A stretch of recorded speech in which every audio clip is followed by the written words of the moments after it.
Alan Stubbs' case, he's a player that we had monitored over a long period of time.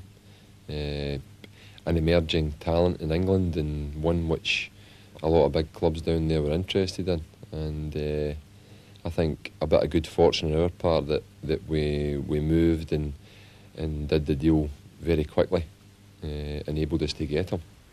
Billy and I watched him a couple of times actually when we were with Kilmarnock, and he played with Bolton. We always thought, he looks a real good player. If we ever get the chance to get him somewhere along the line, we'd go for him. So ironically, it worked out that way. We were able to go back and get him. We'd obviously like to have paid a wee bit less money for him, right enough, but it's cost us a hell of a lot of money. But Alan Stubbs will be a player here for many years. It'd be a difficult start when he came. The first game against Aberdeen, he gave away the penalty, he got himself sent off. He's shown the red card to Alan Stubbs on his competitive debut. Certainly since he's come back in, he's shown a marvellous attitude. He conducted himself really well. And the biggest thing and the best thing about Stubbs is that he's a real winner. He comes from a very tough Liverpool background, so he's somebody that's hungry. And that's what we need here, is hungry players. And Stubbs is, epitomises that. Coming from Bolton, obviously it's not as big a club as Celtic. So I think when I first come up, you get caught in the tradition, and I think with this year being such a big year, everyone who spoke to me just was talking about 9 in a row. So I think playing wise, there's not much difference. Yeah, I think it's roughly the same. A lot of clubs you're training and your playing's very similar, but it's just adjusting to the climate for one thing, and just a few playing problems, that's all.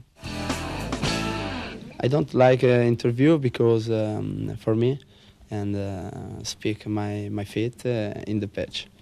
The first important because my expression in the pitch for people, for supporters, for me is normal. I happy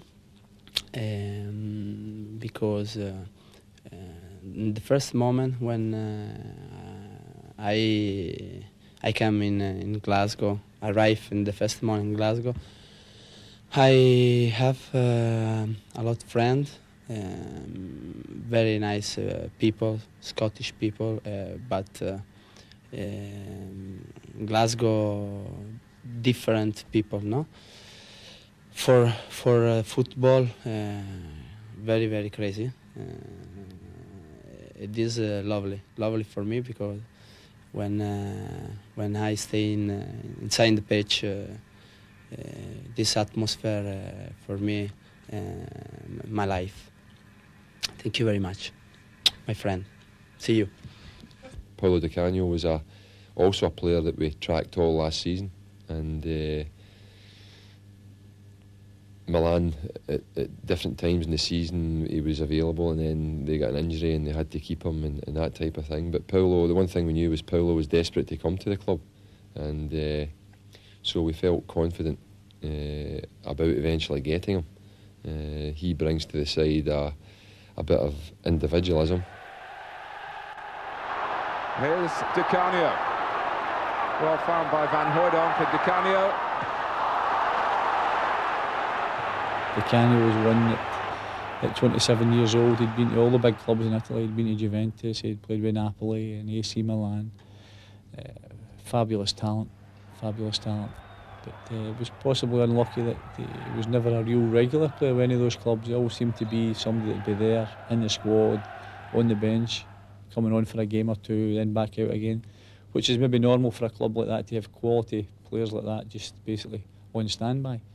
For us to bring him in here, he's taken the opportunity with both hands. He grasped the responsibility, knows what's expected of him. He's the one guy that's got a licence in the team to go and lose the ball, if you like, because we know that people of his creative ability always run the risk of losing the ball.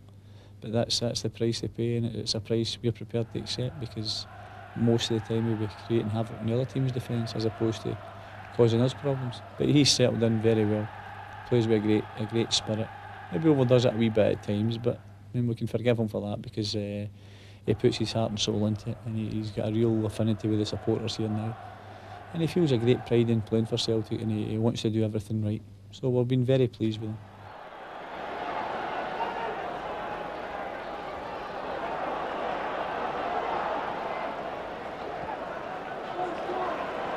This is Boyd. Oh, a slip there by Zvetanov. This is Simon Donnelly. It's Di Canio! Paolo Di Canio open to scoring with 70 minutes gone. It was a slip by Zvetanov. Simon Donnelly pounced. The cutback from him. And Di Canio finished it off.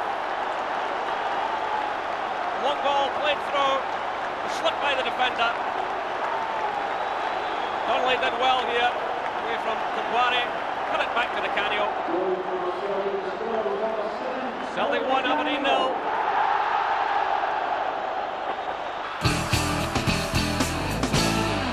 Well, David Hanna's 24 years old, very fit, strong, very much a modern day type player, gets from penalty box to penalty box. So while we're under the illusion that a lot of people felt we were looking for a big name midfield player, we certainly tried to do that. And the 2 or 3 that we inquired about certainly would have been in many people's eyes big names. But the old adage in football is that you can go and ask, but if you're told no, you have to go and go on with the job. So that being the case, then we looked about and we thought, well, we've got Phil O'Donnell there at only 22, 23 years old. We've got Simon Donnelly at 23. A few other, McNamara's only 22, 23, O'Neill 24, Weghorst 24. So we've got a good young squad there, and we thought, well, if we can get ourselves another good quality midfield player, that would certainly be a good help to us. And David Hanna was one that we thought about maybe over a year ago, but because his problems with Dundee United, we decided to leave it a while to see if that could sort itself out. As it ended up in the long run, that everything's okay, and we've managed to get him here, and we think he'll be able to do a turn for us in the years to come. Well, we see him as basically a right-sided midfield player. He's also a lad that can go and play in central defence as well. Different from the normal Celtic midfield players, whereas in recent years we've had the likes of Paul McStay, John Collins, who are basically players that like to build the game. But we had to look at the whole picture and think that over the last 6-7 years we've had that type of creative midfield player there, but the club hasn't really been successful at all. So you can either go and keep looking for that type of player, albeit if you can get them, then that's the type you want. But you also can look at a different type, and then you put your team into compartments, and you've got your forwards that get the goals for you, you've got your midfield players that both defend and attack for you, and Hannah's one that does that. And we've also got defenders that you want to defend. And once you get all the compartments working and what they're supposed to be doing, then you've got a football team.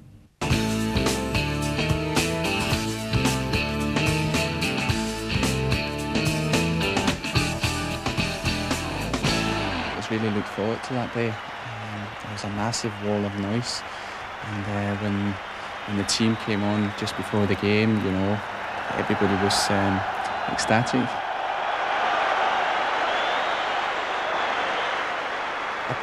I must admit, I never heard what he was saying because the noise was that great, so I couldn't tell you.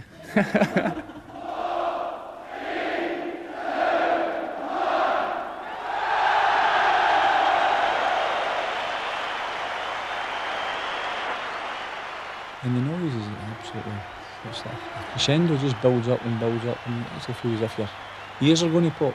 It's unbelievable. I think when the other end goes in, it'll be even better, or even worse, whatever way you want to look at it. But it's certainly a fantastic and a unique atmosphere, which I feel only Celtic supporters can create. And I'm no doubt that that atmosphere will be something that will be spoken about for many, many years to come. 40,000 plus inside Celtic Park, and so the perfect stage for the perfect pre-season glamour game. Andreas Thom, along with the man relishing the prospect most of facing his former clubmates, Georges Cadet. Tosh McKinley to Tom Boyd, just getting an early feel of the ball on the lush green Celtic pitch. Sporting Lisbon, the only other club reckoned to wear the famous green and white hoops, But of course they gave way to Celtic being the home side, even in a friendly. McKinley in that favourite left slot. And a touch for young Stuart Kerr, a very composed young goalkeeper, reckoned to be going the full way to international recognition. Boyle has switched it to Jackie McNamara, a man who's already tasting international recognition, but he's dispossessed there. The Portuguese very quick in the counter-attack. That move breaks down and brought strongly forward now to Georges Cadet, a roar of anticipation from the main stand. McNamara wearing the number 4, which is his possession in the Celtic dressing room. From Aurelio, now Jordanov. This time the long ball game. Caught in two minds, a ball played inside. And cleared away there by Tom Boyd, but driven back in against Paul McStay. Now Celtic breaking out of defence, or trying to. Cadet, lovely little layoff for Paul McStay. McStay with a reverse pass, a great ball. Simon Donnelly, Cadet's gone for the return. Georgie's inside the penalty area and he's tackled. Appeals for a penalty and it's turned down. Well, the reason we picked Sporting Lisbon was basically due to the George Cadet transfer dealings, and I think one of the conditions in that was the fact that Celtic would take on two friendly games with Sporting Lisbon, one here in Glasgow and another one in Lisbon. So that was basically just the first part of the agreement, and as far as I know there's still a second game to be arranged in Lisbon.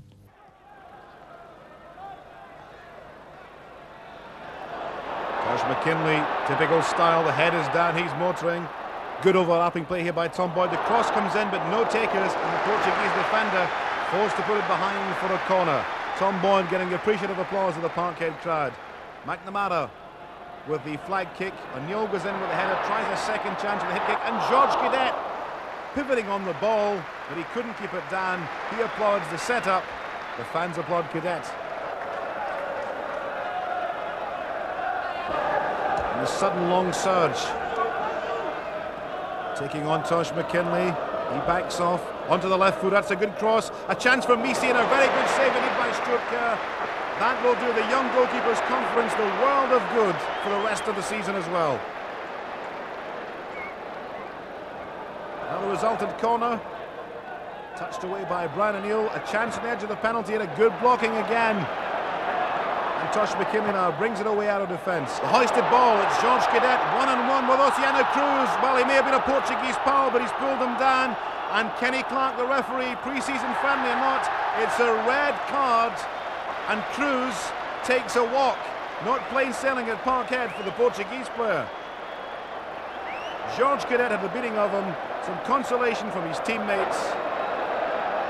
And Sporting reduced to 10 men. Can Celtic capitalise? A four-man wall. Donald with a touch, driven in, but over the top of the target by Andreas Tom. Good effort from the set piece. Variation in a theme. The right-footed 30-yard drive, climbing away from goal. The bounce of the ball there, favouring the Portuguese player. Now McKinley will go on the chase for this. And keeps it in play, the first time knocked forward. Andy Tom, and McKinley's continuing the run. A superb piece of overlapping play here. The ball comes across, George Cadet! That is a superb strike! When the ball hits the net, it is George Cadet. He puts one over on his former club. A beautiful cross and a pinpoint header, and the goalkeeper de Weil was beaten. Georgie Boy is the hero of the Celtic Park crowd. I think it was obviously a special day for George, first of all. He's the type of player that is totally committed in every single game, so it would be unfair to say that he was particularly motivated for that day. But he showed that day that he was capable of going on to become a Celtic great if he's here long enough to do that, and I'm sure he will be. But as I say, it was a special day for George, having just left Sporting Lisbon last season, and he was desperate to show them what they were missing now. And fortunately for us, he done that in the shape of a tremendous goal, which I think was a typical Cadet goal, where he's attacked the ball and thumped a header into the back of the net, and it was a great moment. I think a special moment for him. Portuguese determined to get back into the game, friendly status or not. For professional players from all over the continents, pride is enough spur to win a game. Not in V-Cost. A slice of Danish to Peter Grant, to George Cadet. Cadet sets up Simon Donnelly. Sid goes in goal and he finishes well. Cadet turns from goal taker to goal maker. And Simon Donnelly opens his account against Sporting Lisbon. Beautiful 1-2 started by Peter Grant. Cadet slicing the ball between two of his former clubmates. Simon Donnelly pouncing into the penalty area, keeps his composure, puts it way beyond the reach of the goalkeeper. Double your money for Celtic. Sorry about the haircut, Simon, but a good goal. McLaughlin attacking the Portuguese defence, looks for a 1-2, doesn't come off. Now Hadji moving upfield down the right side of the counter-attack. He's looking for the options, and I think he sees one. A great crossfield pass, it split the defence. Felipe, the substitute, controls it inside the box, and Stuart Kerr is beaten. A great finish from a good build-up, and the Celtic Park crowd appreciate good football, even from the opposition in this glamour-friendly game. Felipe, who replaced Miguel at half-time, cool finishing. It's 2-1. Sporting back in the game. Well, McKinley given the ball on his favourite left foot. First time forward. Trying for a layoff there, and the goalkeeper open arm gathers it. Now showing some urgency because the Lisbon lads sensing they can pull themselves level against their famous Scottish counterparts. With the ball played to the left-hand side, this is the goal scorer Felipe. Good control, there's a man over. He's found them as well. Celtic backpedaling, the cross comes in. John Hughes puts out a foot and he's put it past his own goalkeeper. Oh dear, it's an Ogie from Yogi. The Celtic Park fans smiling ironically. It's 2-2. Now Celtic trying to restore the advantage. Tom Boyd goes on one of these lung-bursting runs looking for support. O'Donnell doesn't see him, puts it inside to McLaughlin. The 1-2 here with Grant. An acute touch. Going round the back is Jackie McNamara. Here's Boyd. Left-footed cross anywhere away from the danger area. And the crowd giving a roar of anticipation. They would like Celtic to win this game, friendly or not. Outswinging cross. Touched away by Hadji. A long-range effort, and a very good one it was too, from the captain Paul McStay. Seeing the opportunity, the corner touched out to him by Hadji. The clearance picks it up 25 yards out, looks in and goal, and that's a very good attempt by Paul McStay, and the goalkeeper clutching it under the crossbar. Tom Boyd, that characteristic long-legged style of his. Down the right-hand side, in front of that magnificent new stand, and lays it off inside to Paul McStay. McStay, delicate chip forward, lay off by Donnelly, trying to find Peter Grant. Too many Portuguese players in the way. McStay retrieves it though. Celtic keeping the pressure on the Portuguese. McNamara pointing into the box, he wants the ball, it comes in from Boyd. Takes a double deflection, the referee thankfully gets out of the road and brings the game to an end. So an entertaining afternoon at Celtic Park in the sunshine, and a special day for George Cadet against his Portuguese pals. A sporting contest which finishes Celtic 2, Sporting Lisbon 2. Coming back here to Celtic Park last season was a big time for us, you know, but coming back this season you want to play against top quality opposition. And obviously with a connection with George, it happened to be Sporting Lisbon, and I think it's the only other team that play with hoops, believe it or not. But it was a special day for the punters to come here. It is a relaxed atmosphere because this is just the kick-off just round the corner. Everybody's waiting up in trepidation at what's going to be happening in the new season. So we kicked it off quite well. We started the game well. We were up 2-0, but unfortunately a bit of slackness crept in and we ended drawing the game 2-2. But I think the vital thing about the games is you're learning to play against experienced European type setup, and hopefully can use it in the season. But unfortunately for us, it never worked this season for us. As I say, hopefully in time to come, we're going to benefit from these sort of games.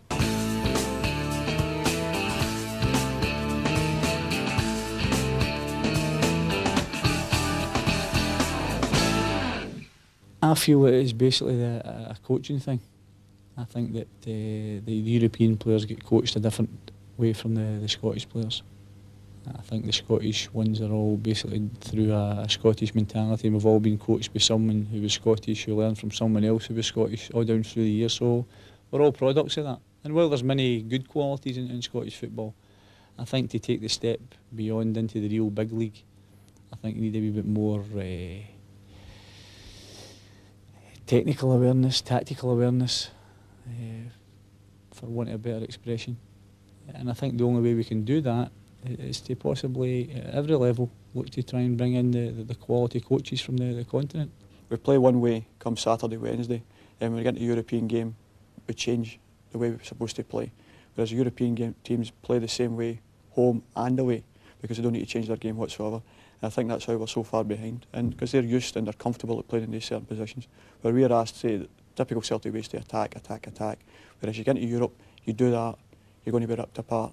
So we've tried to bring it into us that we're going to play a little bit, maybe a more cagey game. We've done it very well in Paris last year over there, but we lost a goal late in the game. And I knew when we lost the goal over, we were going to struggle badly at Celtic Park because we'd have to go and attack them. And against very, very good opposition, we'll just pick you off because they've got so much quality. But hopefully we can learn over the years. I think the way the manager's bringing European players in is going to help the younger boys, the Scottish boys that's coming through here, who can see these boys in training. They've got a different mentality to the game. And as I say, hopefully that can rub off on us. And thankfully the manager and Billy Stark seem to think that way as well, with the way they put the work into training. They go and watch the top sides like Milan, Juventus, Ajax, to see how they do it. I think that's the only way forward, to see what these people can do and don't be embarrassed to go and learn off other clubs and countries.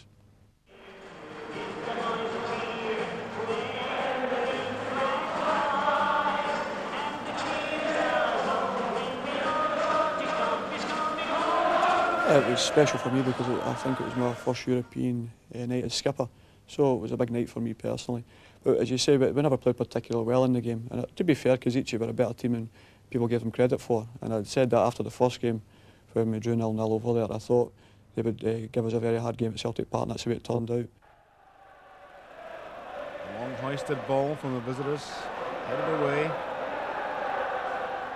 Now the small side, former Eastern Bloc, playing the ball about with confidence, not overawed, playing in front of this huge Celtic support in the magnificent new look Celtic Park. That first leg in Kozice, just proving what many people firmly believe: there is no such thing as an easy game in any European competition. That's Pierre van Hooijdonk bundled off the ball. Free kick taken, shots to McKinley, left-footed cross, there's a header by Georges Cadet!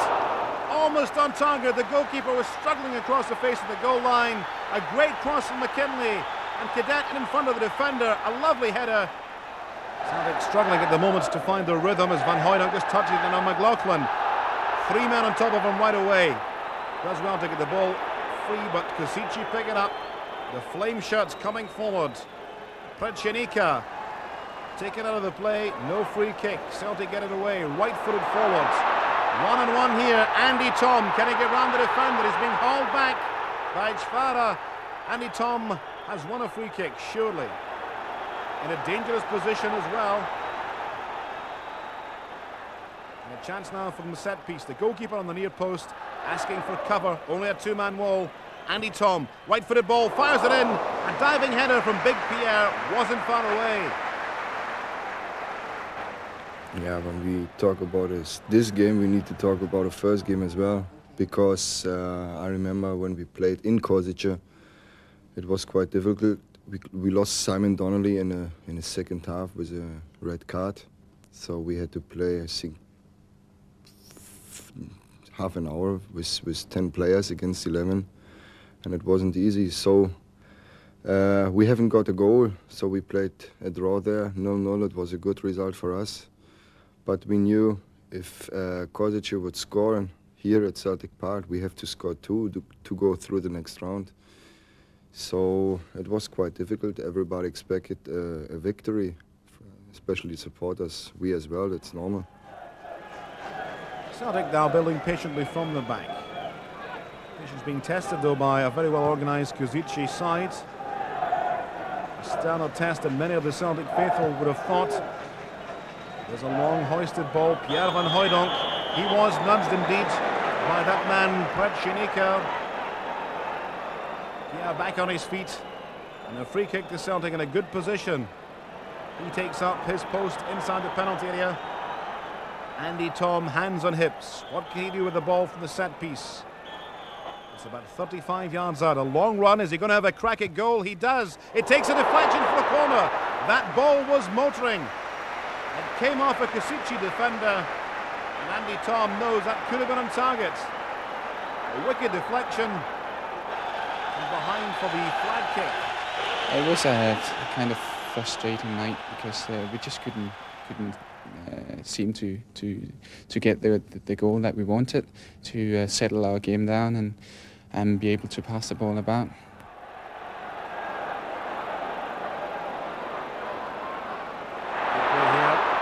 Laughlin to Cadet, 3 men on top of him right away. The ball breaks again though. Cadet on the edge of the area trying to find a breakthrough and a chink in the armour of the Kasici defence. McKinley does though with a long cross ball. And away at the back post by Kucic. Returned by McNamara, stooping low there to Conker. And Pierre van Hooijdonk, I think, surprised himself to get the chance of the snapshot as the ball was played in.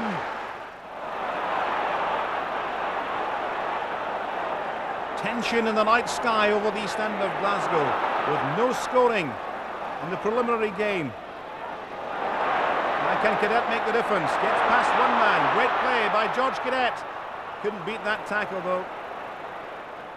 And the posse of orange shirts get it away. Van Hooijdonk picks it up, slides it through. Cadet claiming he was obstructed. Both players take a tumble. Kratchenika, no penalty. Cadet back on his feet. Hughes then looking up with a right-footed floated ball. Pierre van Hooijdonk beaten to the aerial challenge. Second chance for the big Dutchman. Better control. Cadet looks for the 1-2 with Andy Tom. And just in front of him, the defender, Toth, just doing enough to get it back to the goalkeeper. The German denied an opportunity.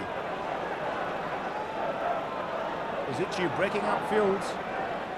Rushnik with a cross ball. Yanoko beaten by Jackie McNamara. Sliding interception here just as well by Peter Grant. The ball bobbing about though in scrappy fashion. That's a poor clearance. Sovic picks it up. Onto the right flank to Kozic. For Kasici. And the Finnish referee brings to a close a goalless and a very frustrating 45 minutes for Pierre van Hooijdonk and his Celtic teammates. Yeah, they were just as well organised as what we thought they would be. Again, we've got a very good coach there. Organised them well. Tactically they were very good, and they set out to frustrate us, playing the game in their own half and hopefully try to hit us on the break, as they did a couple of times. But Gordon Marshall made very good saves. And it's just a question of trying to be patient, and just playing the percentage game, knowing that as long as we keep passing the ball and moving it, that somewhere in the game we'll get an opportunity to score a goal. Into the second half, and Tommy Burns' men still looking for that elusive opening goal. A chance from the set piece from the corner kick, swung over. Cadet with a free header, and the goalkeeper Uraka reacting well to save the ball on the line. Floated cross on the right hand side for McNamara. Cadet up above the defenders. Header was on target. The goalkeeper was in line. Now a roar of anticipation from the Celtic faithful. Paolo Di Canio replacing Brian McLaughlin in an effort to prise open the Kasici backdoor. And a huge reception for Paolo.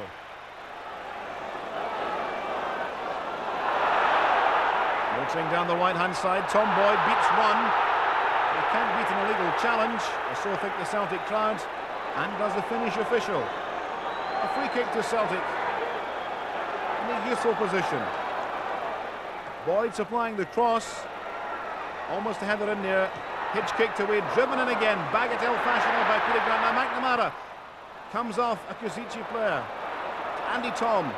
Tom, right-footed chip. Van Hooijdonk heads it into the air. Hughes takes it on the volley, but Buchanio's been decked by number 14, Kratchenika, and it's a penalty to Celtic, despite the protestations of the Eastern European sides.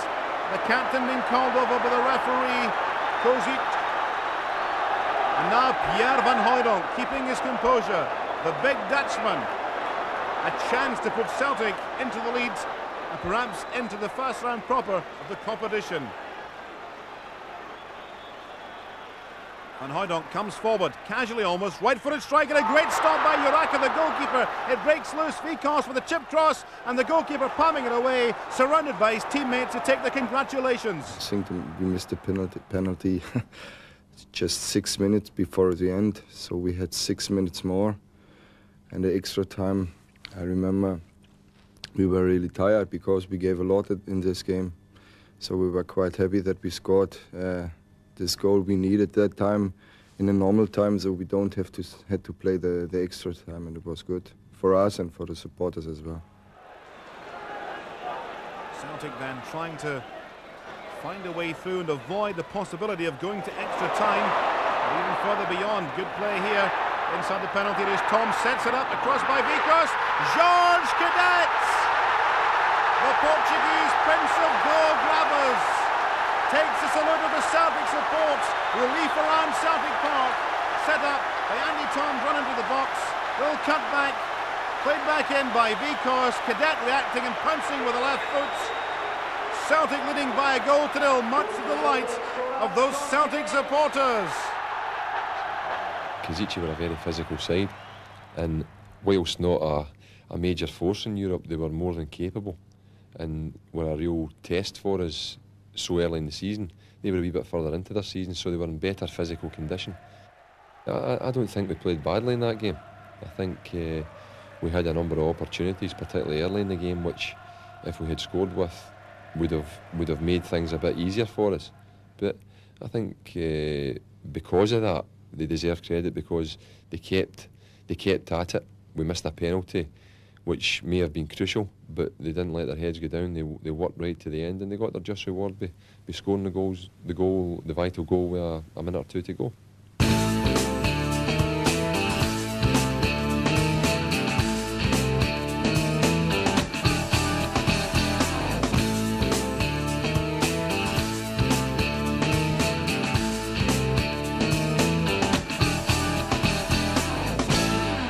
I've got memories of lifting the cup at Hampden. It's the ultimate dream of any professional. So you've played at the top, you play in Old Firm games, and you're playing with Danny McGrain and people like that. So you're learning all the time at the top end. But I think I have experienced what it's like at the other side of the scale as well. And in a coaching environment, or in the coaching side of the game, that's very important, especially dealing with young players, because it's not all rosy for them all the time. 1 minute they're up, and 1 minute they're down. In fact, there's more low sides to the game than what there is at highs. That's how you've got to try and enjoy it when you are doing well. But always remember you've got to work hard. But I think from the man management side of it, it has been very important. You can go and put the arm round the boys and lift them when they need it, and you can actually feel for them because you've experienced it yourself. We've got 18 lads in here. We work 9 of them are under 18 and 9 who have just left school, so we've got a turnover every year. And you meet all different characters. You've got the kid who's been the superstar since he could walk, and you've got the other kid who's had to work hard at the game.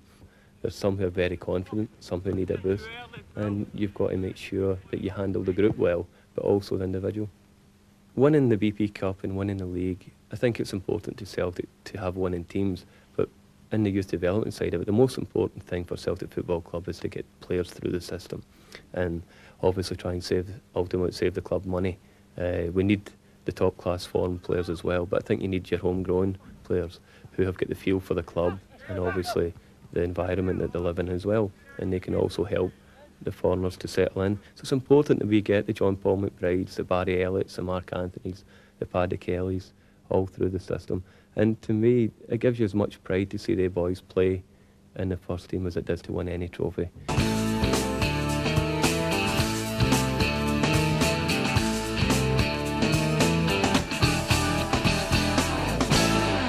Well, we're absolutely delighted to have him back, because it's been 4.5 months since he last played in the team. So for a long time we wondered whether we were going to get him back at all. But to be fair to him, we kept working away. The more he rested it, obviously the better it was. We got it looked at with all sorts of specialists, and the best thing they suggested was rest. So we had to give him as much rest as we possibly can, but at the same time, keep his upper body going and everything. And he's worked exceptionally hard. Paul McStay deserves great credit for getting himself back into the position he's in just now. we're obviously benefiting from that, because obviously when you've lost a player of his stature and his quality, they're very difficult to replace.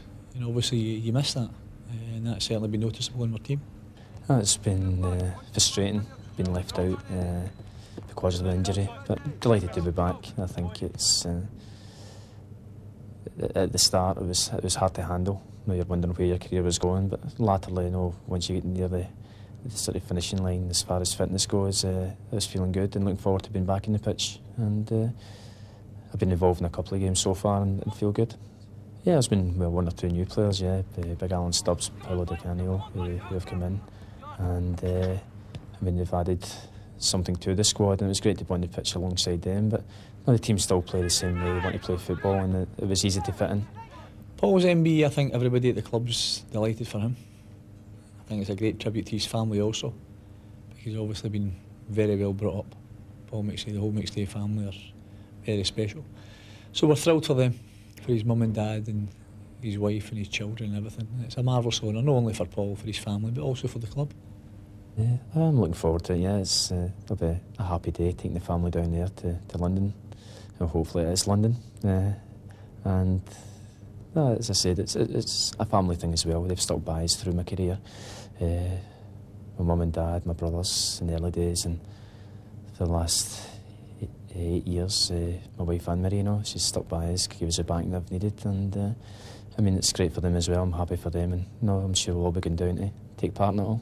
I'm very proud and honoured that they felt it was worthy of this award, and I was delighted to accept it.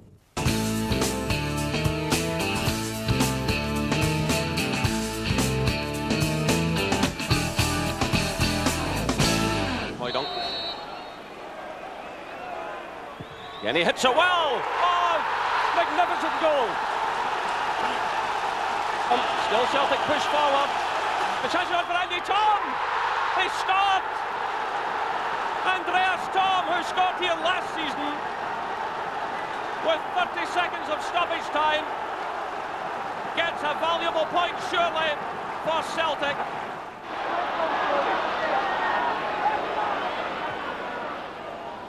Cadet. Di Canio again. Oh, that's great play by Di Canio. He's equalised. Well, that was brilliant.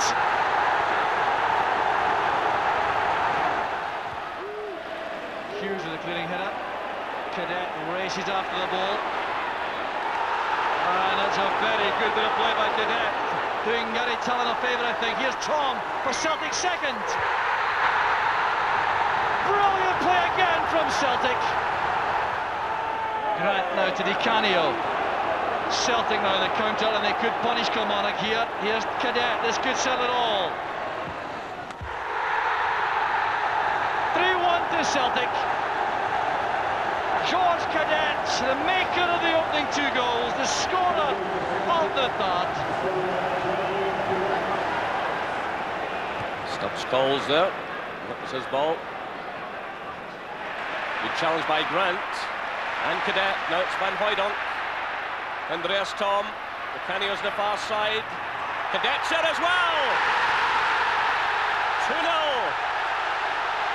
With 14 minutes gone. 2-0 to Celtic.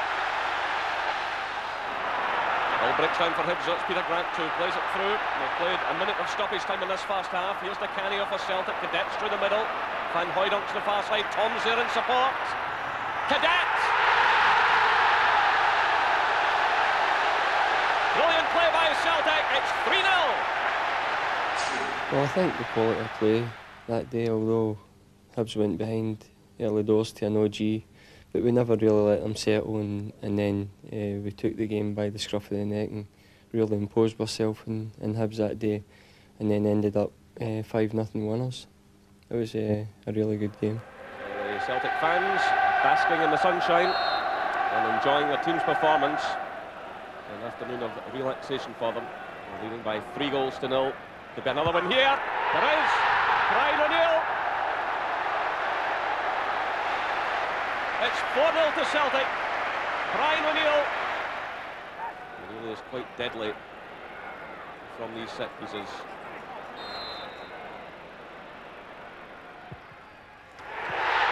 It's another brilliant goal from Pierre Van Hooijdonk. 73 minutes gone here at Celtic Park. It's Celtic 5, Hibernian 0.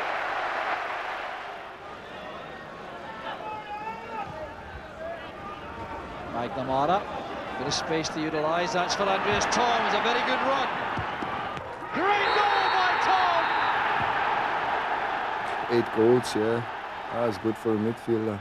I played last year as a striker, and this year I play a wee bit deeper.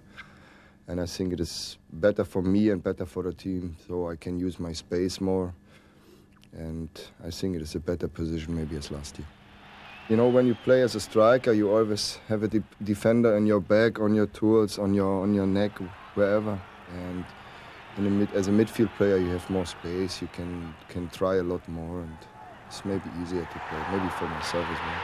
I enjoy each game in Celtic Park. It's normal you play each time in front of 50,000 supporters, and you don't get any chances in your life to play in front of 50,000 supporters. It is a great feeling when you run out into the pitch and the stadium is sold out. It's a great feeling. I found a big difference coming into the first team at the start. You've got to adjust to the pace and get used to everything that goes around you, the atmosphere and different things that go on in the game. But I'm just glad to be in there, and hopefully I can keep my place and keep it going. As a goalkeeper, you've got to make instant decisions. I think you've not got a lot of time to think about things, and you've just got to go on with it. Hopefully, sometimes you'll make the wrong decision, but hopefully most of the time you'll make the right decision.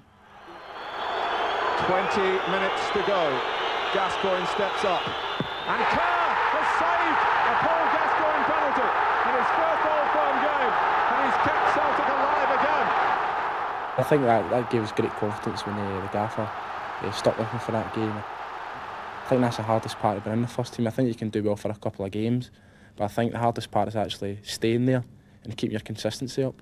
We always felt that Stuart Kerr would be a goalkeeper for us. We just knew from a young age that he was a very exciting and a bit special for a goalkeeper. He'd been capped with Scotland under-21s, and he had a good experience in the Toulon under-21 tournament, a world-famous tournament. He went there and done exceptionally well. But it'd always been frustrated, I felt, because, you know, like say Pat Bonner had been here for so long, and then Gordon Marshall had come in, and he always seemed to be, you know, second or third choice, but never really getting there. So when the opportunity came, we decided to put him in, and we had no fears whatsoever about Stuart Kerr. You know, and thank God he's proved me correct.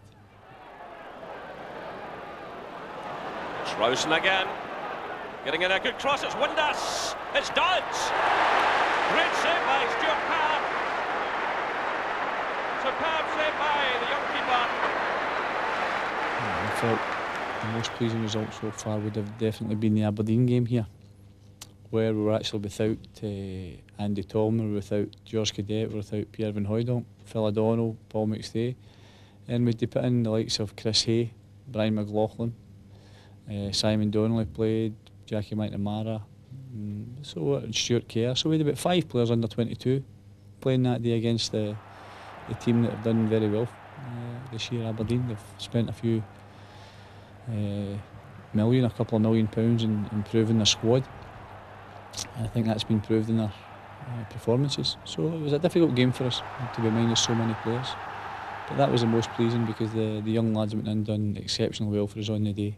And it was a great result for us, and one that we needed at that time.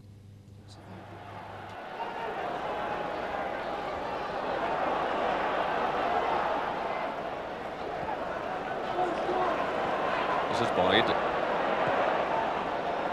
Oh, a slip there by Zvetanov. This is Simon Donnelly. It's Di Canio! Paolo Di Canio open to scoring with 70 minutes gone. It was a slip by Zvetanov. Simon Donnelly pounced. The cutback from him. And Di Canio finished it off.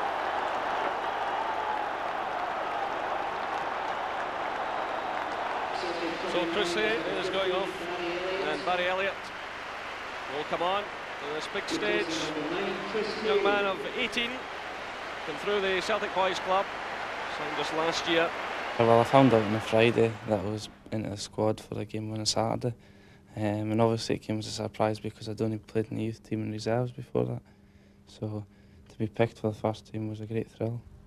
But I was warming up behind the goal and it was 1-0, so I thought maybe the manager would leave it just because get the 3 points and that. But I got the shout about 5 minutes to go. So obviously the crowd and that, there 50,000, I was very nervous. But I went over and couldn't wait to get on. Slid forward there by Stubbs. This is Elliott. Di Canio. Oh, I'm still a youth team player at the moment. Hopefully next season I'll move into the reserve team, but at the moment I'm still a youth team player. Yeah, Willie tells me in no uncertain terms that the youth team's where I play my football, so anything else is a bonus.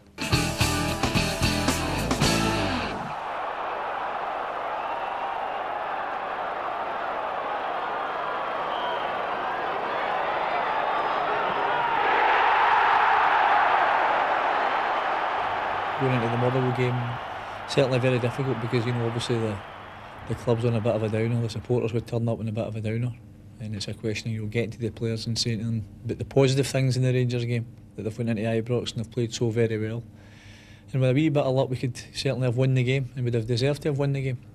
So we concentrated on all the positive aspects of it, getting the players to have their minds focused and getting out here and getting ourselves 3 points against Motherwell. And to be fair, I think both the supporters and the players done a first-class job for us that day. That's the best we've played against Motherwell for a long time. It's the most convincing I think we've ever beaten Motherwell, certainly about 25 years or something, and it could have been more. So at the end of the day we're pleased that we've got a vital result, a good performance at home, and it sets us up for the next game.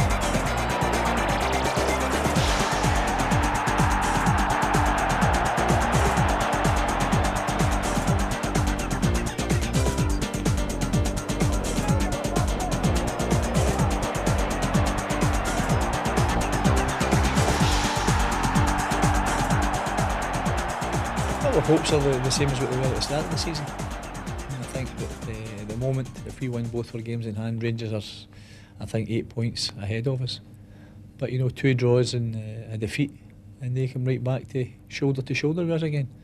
So that's no too dramatic a gap. I think if it was the old league, then you're talking about they'd be 5 points ahead. So certainly if they were 5 points ahead, they wouldn't be too far away. So it's just the fact that it's the same results will bring us closer to them. So we've just got to make sure that we keep improving, we keep raising our standards. We certainly like to bring in 1 or 2. Well, hopefully we'll do that before now and the end of the season. And we'll get the target that we're hoping to achieve.